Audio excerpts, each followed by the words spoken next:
The salty wind howls through the rigging as a weathered ship cuts through towering waves, every creak and shudder echoing the peril of the voyage. Sailors clutching rails, eyes fixed on distant horizons, face storms that threaten to swallow them whole, all driven by dreams of new worlds and fortunes. Amid relentless hardships, discipline was forged through unimaginable methods, brutal yet vital for survival on these treacherous waters. Behind every successful discovery was a crew tested by the sea's fury and their own limits. Their courage, suffering, and unwavering resolve shaped history's greatest adventures. If you're captivated by these stories of human resilience at sea, make sure to subscribe and reach 3,000 followers. Tell us where you're watching from and drop an emoji to show you're connected, because these maritime tales deserve to be heard and remembered. You can almost feel the biting cold seeping through the wooden planks of a colonial ship. The salty air burns your nostrils, and the dampness clings to your skin. The creaking of the hull, the slap of waves against the sides, and the muffled voices of sailors shouting orders create a chaotic symphony of survival. Imagine standing on a deck, eyes fixed on a distant horizon, knowing that just beyond it lie unknown continents, riches, and dangers. Today we're going to explore how sailors from the age of exploration kept order amid these relentless hardships, using 8 brutal methods that defined discipline on these perilous voyages. Let's set the scene. These ships, whether the sturdy carracks, swift caravels, or massive galleons, were marvels of wooden engineering. They were built from roughly 2,000 oak trees, painstakingly shaped and fastened with iron nails. The process was labor-intensive, with the crew often involved in repairs during long stretches at sea. The materials had to withstand the punishing Atlantic storms, scorching equatorial heat, and icy polar winds. Construction was a mix of necessity and ingenuity. Resins and tar helped waterproof, while sails from hemp and canvas captured the scant sunlight. Life aboard wasn't a leisurely cruise. The hierarchy was strict. The captain ruled with an iron fist, often backed by the ship's master, a master mariner responsible for navigation and discipline. Below them were the officers and sailors, each with specific roles. The crew endured grueling routines, constant watch shifts, rigging repairs, cleaning, and drills. Meals?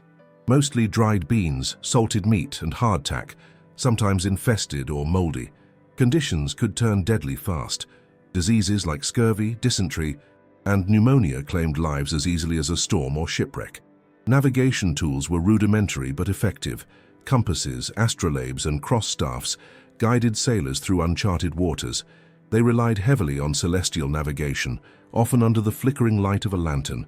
Engineers and sailors had to keep the ship's rigging, sails, and cannons in fighting shape.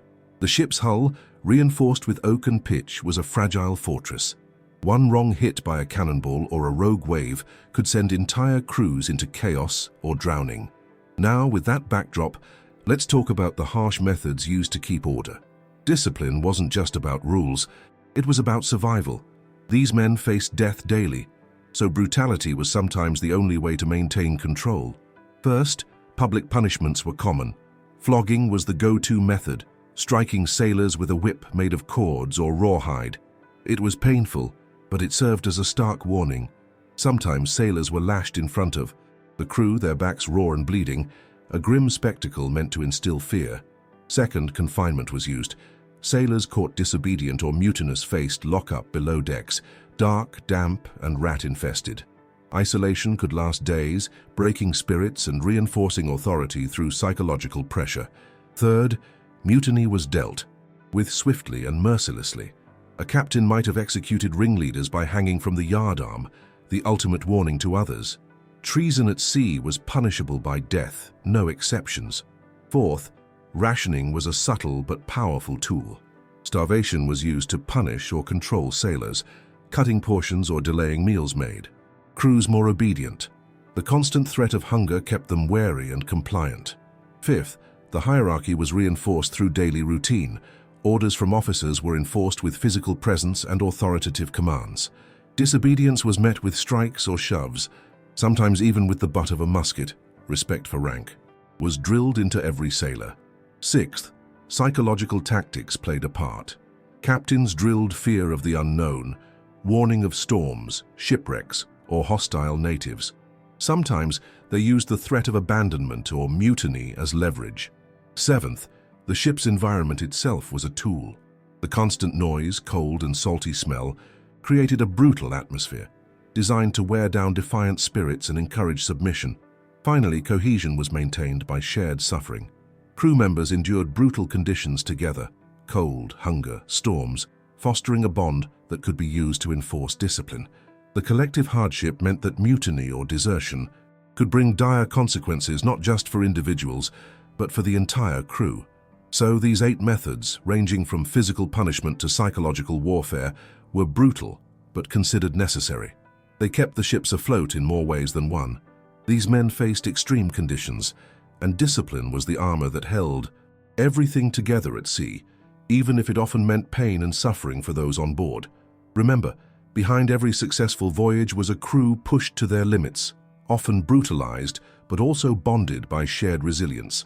It's a harsh chapter of history, but it reveals how human beings, in the face of unimaginable adversity, found ways to survive and forge new worlds. Can you imagine what it's like to stand on a ship's deck in the middle of the ocean, where the air is thick, salty, and suffocating? The wind cuts like a knife, cold and relentless, slamming into you. The smell of wet wood, rotting fabric, and briny water clings to your nostrils. It's a harsh aroma, one that sticks with you long after you leave the sea. Your clothes are soaked through, sticking to your skin, and the constant rocking makes your stomach churn. The sound of creaking timbers and crashing waves drowns out everything else. Now, picture yourself trapped in this metal frame, a prison floating on an endless blue. Today, we're diving into that world, a world where survival was a daily battle and human endurance was pushed to its absolute limits. If you like stories of adventure, hardship, and human resilience, you're in the right place. Today, we're going to explore the brutal reality of colonial-era ships, the very vessels that carried explorers, soldiers, and settlers across treacherous oceans. We're revealing the harsh methods used to keep order aboard these floating prisons. From the late 1400s to the 1700s, European powers built ships that could carry hundreds of men across miles of hostile waters. These weren't luxury liners, they were war machines and cargo carriers, designed for speed and endurance. But with that came a brutal need for discipline. Imagine trying to keep hundreds of men, often strangers, in line amid storms, disease, and suffocating conditions. That's where the cruelest methods came into play. Before we get into what those methods were, let's set the scene. Back then, ships were made of wood, sometimes up to 2,000 trees in a single vessel. They were powered by wind and man. The crew was a diverse mix: sailors, soldiers, convicts, even slaves. Life on board was a daily grind of physical labor, constant danger, and brutal discipline. The mortality rate was staggering, around 20% on long voyages. Diseases like scurvy, dysentery, and typhus ravaged crews. Fights broke out over food, water, or a lost dignity. And the captains? Well, they had to maintain order, no matter what. Now, imagine you're one of those sailors. You're crammed below decks in a space no bigger than a cellar. The air is thick with sweat, salt, mold, and the smell of unwashed bodies. It's so cold that your teeth chatter, yet sweat makes your clothes sticky and heavy. You're hungry, thirsty, and exhausted. Every day is a struggle just to survive. And when discipline slips, say a sailor refuses to obey or tries to mutiny, the captain's tools are brutal. One of the most infamous methods was the use of the lash. It was a whip with multiple thongs, often made from rope, designed to inflict maximum pain. A sailor could be lashed for insubordination, theft, or even minor misconduct. The lash was cruel but seen as necessary to keep everyone in line. The idle punishment was brutal. Flesh torn open, blood streaming down, screams echoing through the ship's timbers. Sometimes a sailor was whipped until he fainted. Other times, the wounds were so severe that infection or gangrene set in. Cruel, but real. But the lash wasn't the only tool. There was the ducking stool, sometimes used for sailors accused of drunkenness or laziness. Imagine being strapped down and repeatedly dunked into freezing water, your head submerged until you gasp for air, only to be dunked again. It was a terrifying psychological weapon meant to break spirits. And still, if the crew needed to be broken quickly, the skull crack was used. A brutal strike to the head, sometimes with a club or a heavy object. And then there was the iron collar. A metal ring was locked around a sailor's neck, sometimes with a chain tethered to the ship, restricting movement. This was punishment for those who tried to escape or rebel. It was a form of public humiliation, a constant reminder that they were prisoners as much as crew members. You could forget about dignity at sea. It was all about control, but not everything was physical punishment. The psychological torment was just as effective. Imagine the fear of being thrown into the sickbay, a filthy, disease-ridden space, with no certainty of making it back topside, or the humiliation of being publicly flogged before your mates. The crew was often kept in line by a combination of fear, brutal enforcement, and sometimes even superstition. Sailors believed that disobedience could anger the sea gods, bringing storms and disaster. So discipline wasn't just a matter of order, it was about survival. Now here's a twist. The worst part? These methods weren't just random cruelty, they were standard accepted practices. They were woven into the very fabric of nautical life. The authorities believed that strict discipline could save lives, even if that meant inflicting pain. Still, the line between discipline and torture was often blurred. Eager to find order on ships that could be chaos in a storm, the captains relied on these brutal methods and more. They used the boarding pike to intimidate. It was a long spear, sometimes decorated with barbs or sharp points, used to threaten disobedient sailors. The cudgel was wielded to beat errant crew members, sometimes until they collapsed or begged for mercy. In the worst cases, sailors were kept in the punishment box, a small dark space where they were confined with no food or water, sometimes for days. But it wasn't just about physical punishments. Sometimes captains used psychological tactics. They'd isolate a rebellious sailor in a tiny dark corner, leaving him to rot in silence. Imagine the despair, the mental torment, as hope slowly seeped out of you in that darkness. And still, these methods had their limits. They could keep the crew in line, barely, but they also created a culture of fear that sometimes led to mutiny. Imagine the silent tension, like a storm brewing beneath the surface. And when mutiny did happen, it was savage. Crew members would rip apart the chains, fight in bloody chaos, sometimes killing officers or each other. What's shocking is that in many cases these brutal methods were accepted as normal. They were part of the price of exploration and conquest. The voyage was a treadmill of suffering, and discipline was the fuel. Men endured freezing temperatures, starvation, disease, and physical abuse, all to reach new lands, to expand empires. So, if you want to understand what it truly took to sail those treacherous waters, the human grit, the cruelty, the resilience, you need to look at these methods. They reveal a dark side of history, yes, but they also highlight the incredible endurance of those sailors who faced hell on a daily basis. And that's the story we're uncovering today. It's not just about ships and maps, but about human beings pushed to their breaking points. It's about how discipline was enforced, often in the cruelest ways imaginable, and how those methods shaped history. If you want to know exactly how sailors survived, how discipline was maintained, and what it felt like to be part of that brutal world, stick around, there's plenty more to discover. And trust me, it gets even darker from here. And if you're fascinated by this story of human endurance and cruelty, I've got a whole series of videos exploring the nitty-gritty details. Just hit like, subscribe, and turn on that notification bell. We're only getting started. Sponsor. Ahoy there, history enthusiast. Looking for gripping tales of the high seas during the colonial era? At Alibris, books, music, and movies, https, pollinations.ai, redirect Nexad, BYZV66GX, we connect you with a vast ocean of books, movies, and more, perfect for diving deep into maritime history. Since 1997, we've helped curious minds like yours discover hidden gems and rare editions from independent sellers worldwide.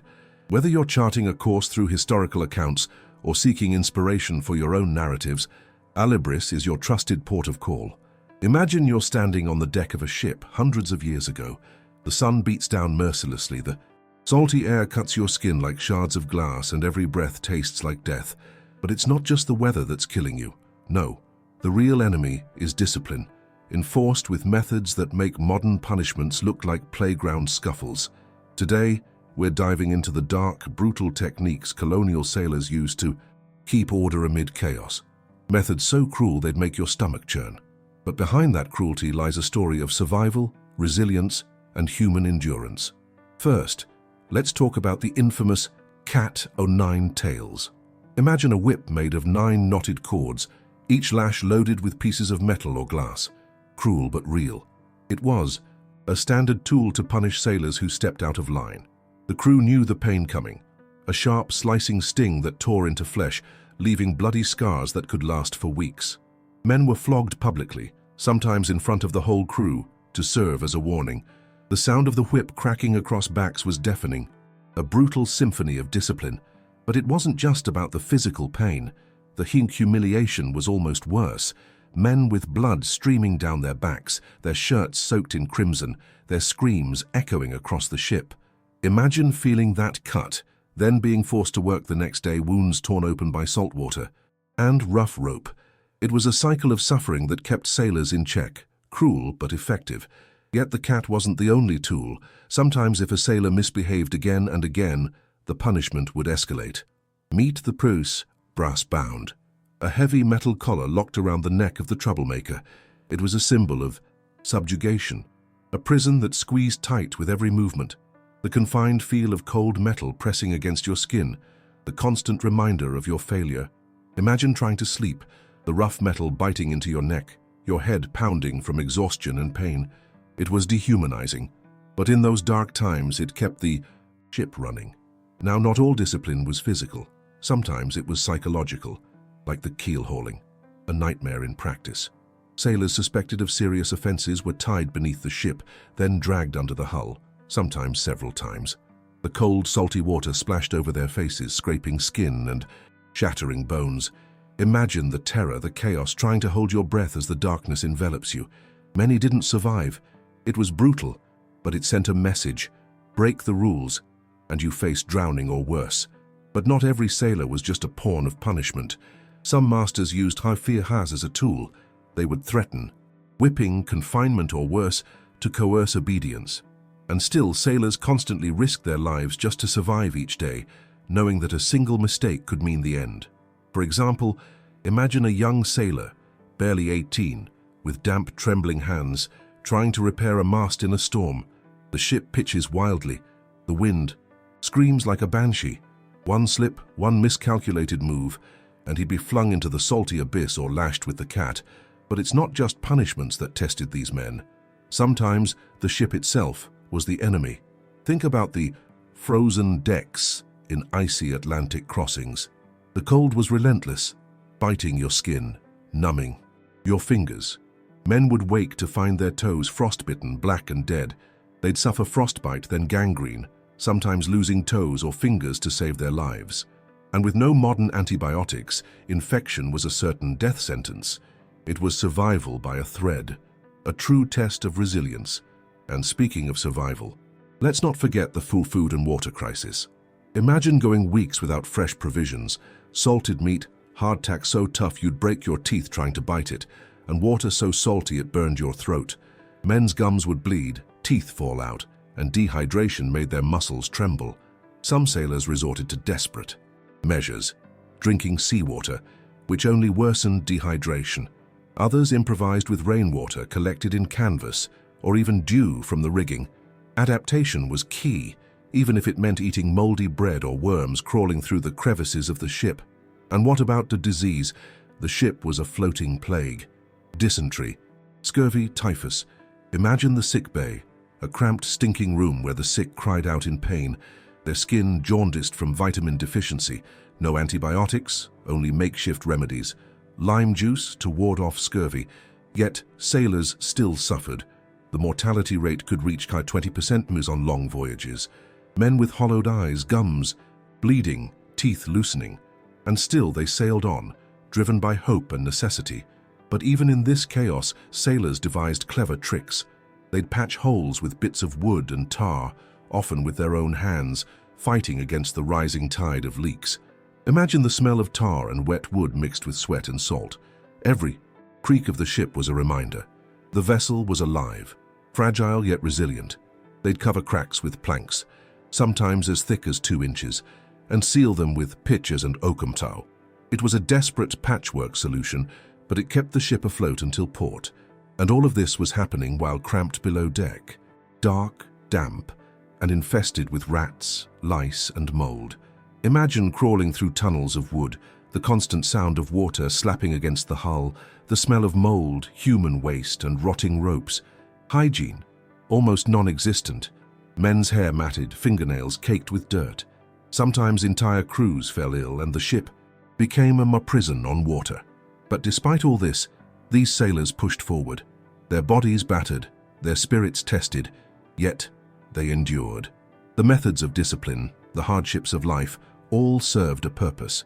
They kept the crew in line, kept the ships moving, and ultimately kept the colonial empires alive. These sailors, often forgotten, were human beings, pushed to their limits, sometimes to breaking, but always fighting for survival.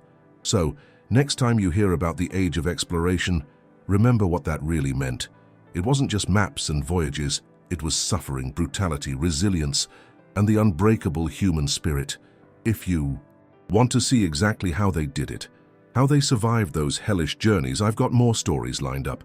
Stories of ingenuity, cruelty, and endurance. Stick around, the voyage through history is only just beginning. Imagine yourself standing on the deck of a wooden ship hundreds of years ago. The sun's scorching down, and the salty breeze hits your face like a slap. Your hands are raw from pulling ropes. Your stomach churns with nausea. The ship is a prison on water, a fragile, creaking beast fighting to stay afloat. Now, picture what it took to keep that beast alive, to keep the crew in line, to survive the unthinkable, because it wasn't just about sailing from point A to B. No, it was about human resilience, about brutal discipline methods that could scar a man's body and mind forever. Cruel, but real. Back then, life on a ship wasn't just hard, it was a daily battle against chaos and despair. Discipline was a matter of survival.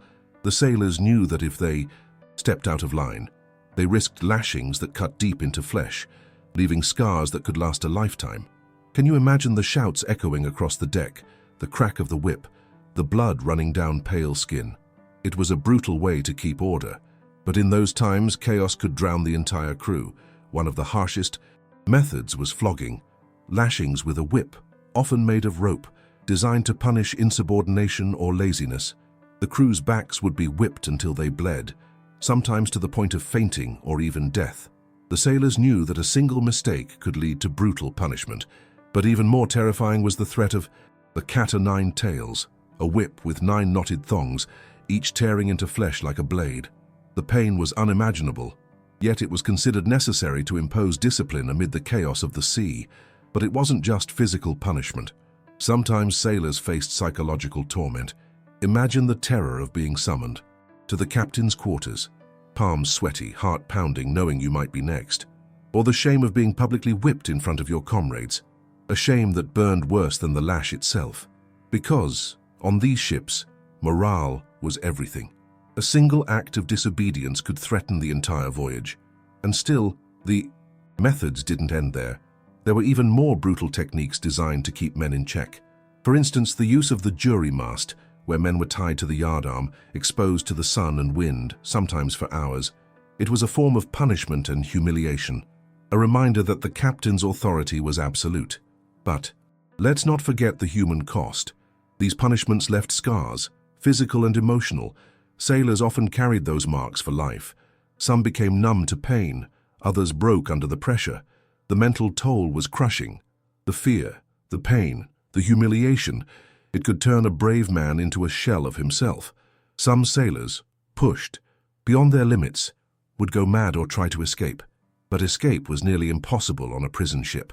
And yet, amidst all this cruelty, stories of resilience emerge. Imagine a young man, barely 20, whipped until his back was a raw mess, blood mixing with sweat. Despite the agony, he refused to break.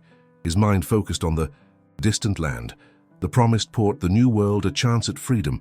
That resilience, that refusal to give in, is what kept many alive. It's remarkable to think that these sailors, battered and broken, still endured. They faced the cold steel of discipline, yes, but also the cold reality of survival. The psychological scars could be worse than the physical. Think about the mental strength required to withstand such brutality.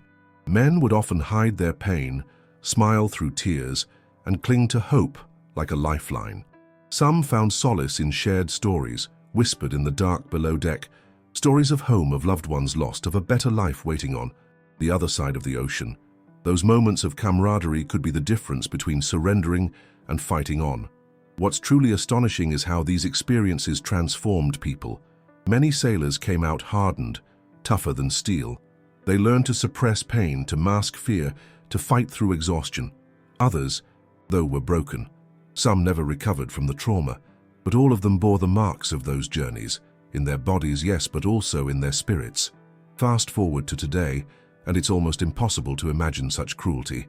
Now, we have protections, human rights, laws against torture at sea. Ships are equipped with medical supplies, safety protocols, and humane discipline methods.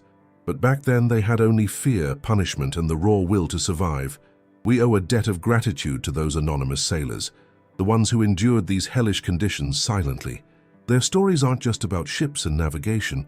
They're about the unbreakable human spirit, about what it takes to survive when every bone in your body screams for relief and every ounce of hope is tested.